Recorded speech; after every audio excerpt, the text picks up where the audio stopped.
Hello po mga kapatid, isang pinagpalang umaga po muli sa inyong lahat. Mag-share na naman po ako sa inyo ng aking devotion ngayong umagang ito. Samahan niyo po muli ako. Pero bago po tayo mag-umpisa, let us pray po muna. Magsiyo po tayo. Ama naming nasa langit, muli kami nagpapasalamat Lord sa umagang ito. Una sa pagising mo na naman sa amin ng maayos at malakas ang katawan. Thank you, Father God, sa isang pagkakataon na naman po ng aming mga buhay. Lord, maraming salamat din sa umagang ito dahil ipinahintulot mo po na kami po ay makarinig, makapagbasa at makapag-aral ng iyong mga salita. Ama, sa pangalan ng aming Panginoong Hesus, muli mo po kami samahan, turuan at gabayan sa aming pag-aaral ng iyong mga salita. Lalo na po ako, Lord. Samahan mo po ako turuan upang puro salita mo lamang ang lumabas sa aking bibig. Maraming salamat po, Lord, at inaangkin na naman po namin muli ang katagumpayan ng aming gawain ito. Hindi ka namin pinupuri, pinasasalamatan, sinasamba ka namin sa tanging pangalan ng aming Panginoong Hesus. Lahat tayo ay magsabi ng Amen and Amen. Amen po. At ito po ang aking channel.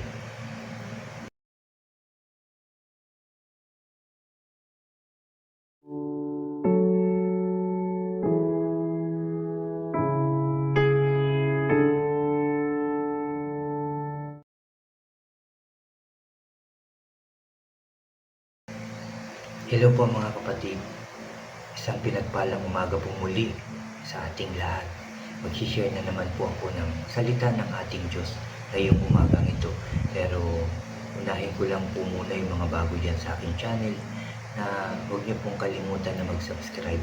Paki-like and share niyo po ang aking mga videos at paki-click na rin po ang notification bell para lagi po kayong updated sa mga bago at iba ko pang i-upload. Thank you po. Thank you mga kapatid. Mga kapatid, ang aking share po sa inyo ngayong umagang ito ay dito pa rin po sa chapter 8 ng Marcos or Mark chapter 8. At dito po sa verse 34 hanggang 38 po yung aking isi-share sa inyo ngayon. Mag-umpisa na po tayo.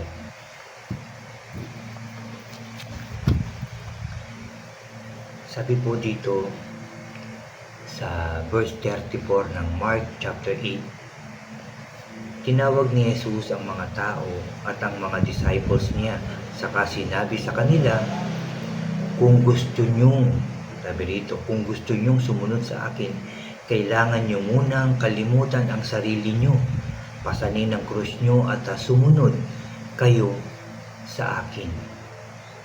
Kung gusto nyong iligtas ang buhay nyo, mawawala nyo ito. Pero kung ibibigay nyo ang buhay nyo para sa akin at sa magandang balita, maliligtas nyo ang buhay nyo. At verse 36, anong mapapala nyo kung makuha nyo ang mundong o ang buong mundo pero wala naman sa inyo ang buhay nyo? Siyempre, wala. Walang may bibigay ang tao kapalit ng buhay niya. At verse 38, kung kinahihiya nyo ako at ang mga teaching ko sa taksil at makasalanang generasyong ito, ikahihiya din kayo ng Son of Man pag bumalik na siya sa kadakilaan ng Ama kasama ang mga banal na anghel. Salamat sa salita ng ating Diyos. Mga kapatid, ito pinapatungkol ito sa ating mga tao ngayong generation na to. Doon sa mga taong napakaraming pinahahalagahan sa buhay. Kayamanan, katalinuhan, kagandahan, kasikatan. Yan yung mga pinapahalagahan ng mga tao sa ngayon. Ulitin ko lang, yung kayamanan nila, pera, alahas, sasakyan, bahay, businesses, ano po, pinapahalagahan nilang mabutihan. Ang iba pa nga dyan na nakapokus. Sabi pa nga, pina-idol na nila ang kanilang kayamanan. Yun na daw yung kanilang dino-Diyos, mga kapatid. Pangalawa, yung katalinuhan. Doon na nakapokus sa kanilang katalinuhan kung ano-ano na yung ginagawa at iniisip nito kung minsan napupunta na ito sa kasamaan at kasalanan. Yung kagandahan din na binigay ng Diyos, retoke dito, retoke roon. Minsan dumarating pa yung pagiging mas sumasama pa yung itsura, nagkakasakit, nawawasak yung mukha o katawan man, nandun na nasisira ang lahat. Yung kasikatan din na halos sa kung ano-ano na yung iniisip. Sabi pa nga, may mga nababasa rin tayo at naririnig na halos ibenta na nila yung kanilang kaluluwa, sumikat lang sila ng gusto. Yan yung mga pinapahalagahan ng mga tao na hindi na kayang iwasan, talikuran na humahatong na sa matinding kasalanan. Dito sinasabi sa atin ng Panginoong Hesus, nakalimutan natin ang lahat ng yan. Kalimutan natin yung sarili natin. Deny ourselves, sabi niya. At sumunod tayo sa Kanya. Pasanin ang ating cross at sumunod sa Kanya. Sabi nga dito, mga kapatid, sabi dito, anong mapapala nyo kung makuha nyo? Anong mapapala nyo kung makuha nyo nga ang buong mundo? Sabi niya, syempre, wala. Nasa iyo nga ang lahat ng yan. Wala ka namang kilalang Diyos. Wala naman sa iyo ang Panginoong Hesus. Hindi ka naman sumusunod sa Kanya at sa magandang balita. Di ba wala din? Kasi wala tayong Diyos sa ating buhay. Mas pipiliin na natin siguro o pipiliin talaga natin, lalo ako, yung simpleng buhay pero may kilala tayong Diyos na alam natin na sinasamahan tayo ng Diyos. Di ba po? Doon na tayo. Kasi hindi naman tayo pababayaan ng Diyos. Kung tayo ay nagtitiwala sa Kanya, umaasa sa Kanya, lahat ng pangangailangan natin, ibibigay niya. Hindi niya tayo pababayaan dahil pangako yan ng ating Diyos sa lahat ng taong sumusunod sa Kanya, nakikinig sa Kanya mga salita, isinasapamuhay ito at hinahayag, sinishare ang magandang balita.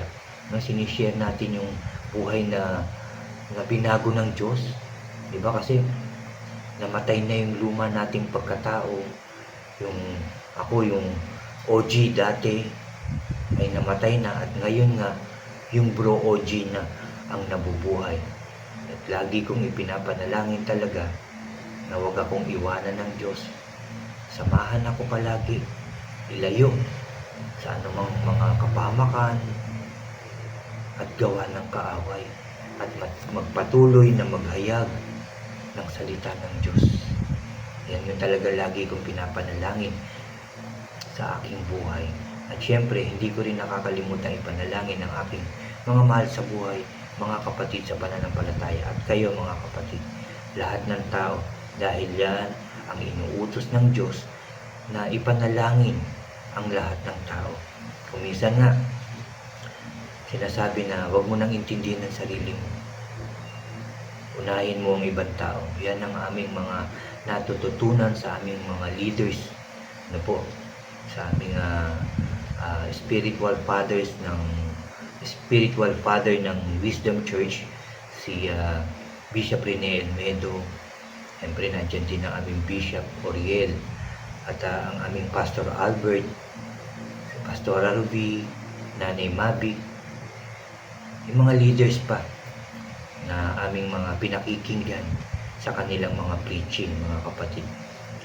Diyan kami nakikinig at yung kanilang sinasabi, syempre pinag-aaralan din namin, binabasa din namin sa Biblia na dapat din natin ginagawa upang makilala natin ang Diyos, upang malaman natin yung kanyang mga pangako sa ating lahat. Dahil ang pangako ng Diyos, ang salita ng Diyos ay hindi lamang para sa isang tao, kundi para sa lahat ng tao, para sa iyo, sa akin, sa ating lahat, ang salita ng ating Diyos. Yan ang tinuturo ng Diyos sa atin mga kapatid. Kalimutan na natin ang sarili natin. Kung pinapahalagahan mo, na narito sa Biblia, kung pinapahalagahan mo ang iyong buhay, mawawala yan. Pero kung yan ay ibibigay mo, ilalaan mo, ipagkakatiwala mo ang iyong buhay sa ating Panginoong Hesus, hindi yan mawawala.